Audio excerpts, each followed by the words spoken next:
дыйкандар аябай эле быйылкы жылы оор болду. Биринчи эле эгүүдө дары дармектер аябай кымбат болду. Эч кандай мамлекеттик жактан жардам болгон жок. Дарылардын баардыгы кымбат. Урук клёнкалар да кымбат болду. Андан жазгы талаа жумушу дагы пас келип, айдоолор экинчи сыйрадан айдалып, элдер аябай кыйналды. Азыркы баа менен алсак 1 килограмм дарыбыз эзептесек 12 сомдон туура келип атат ушул эле базардын үстүндө. Азыр канча деген машиналар турганда 3 күндөн бери машиналар сата албай дыйкандар күйүп атат да.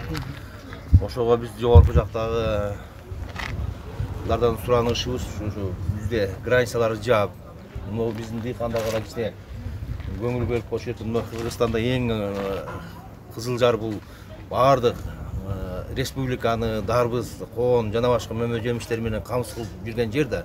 Мына быйылкы жылы дарбыздар аябай арзандап кетип, мына азыр 1 жумадан бери дарбыз дыйкандар аябай кыйналып атат. Жана 6%тик кредит адамдын эч бир дыйканы алганын көргөн жокпуз, уккан да жокпуз. Мен 6%тен алдым мен деген уккан жокпуз. Эл өзү менен өзү болуп эле бул правительство жактан, мамлекет жактан бир жардам болгон жок да. Мына эл өзү менен өзү жашап атат. Ошол үчүн бизге эмне ушу границалар жаап, Тажикстандан, башка жактан келген жерлер жаап, мына элдин дагы эмки жылга да үмүтү болуш керек. Эми жаштарыбыз бардыгы айылдан Россияга, эки жактарга кетип калат эми. Садыр Жапаровго ушу элдин атынан элдер баарыбыз кайрылабыз ушу. Бизде дагы мына Кызыл Жар элин ушунча Кыргызстанды ушу дарбыз, коон жана башка мөмө жемиш менен камсыз кылып турган жер ушу элдин атынан ушу бизге ушу чек-араны бир 2 айга жаап берсем, ушул жерде да дыйкандар жер эмиш ушу дарбыз коон сатып алса дагы элге да кичине жеңилдик болот эле.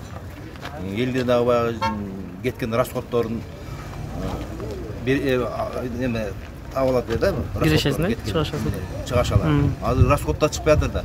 Расход. Азыр бир жака жүктейин десең, машинада расход азыр Бишкекке 3 сомдон болуп атты. Жол кирет. Дыйкан эмне калат? Ошол үчүн дыйкандарды эми кичине карап койду.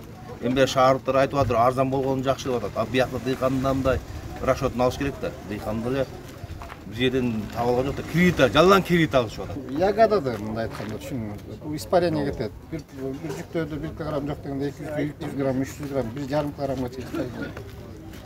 Анын калган катканы эми турган товар эскирет. Бул кургак десе эмес, жыйып койсоң тура бере турган. Ашпай максимум 10 күн. Берде 2 күн турса, клиентке жеткенче 3 күн болсо, нарагында өмүр кыска. Анан Өзбекстандан чыгарган товар көп болсо, алар экономика менен тура келбейт да, конкуренция боло албайт. Алардын элдин населениясы көп экен, көп башка болот. Биздин расход тактабайт, чыкпайт.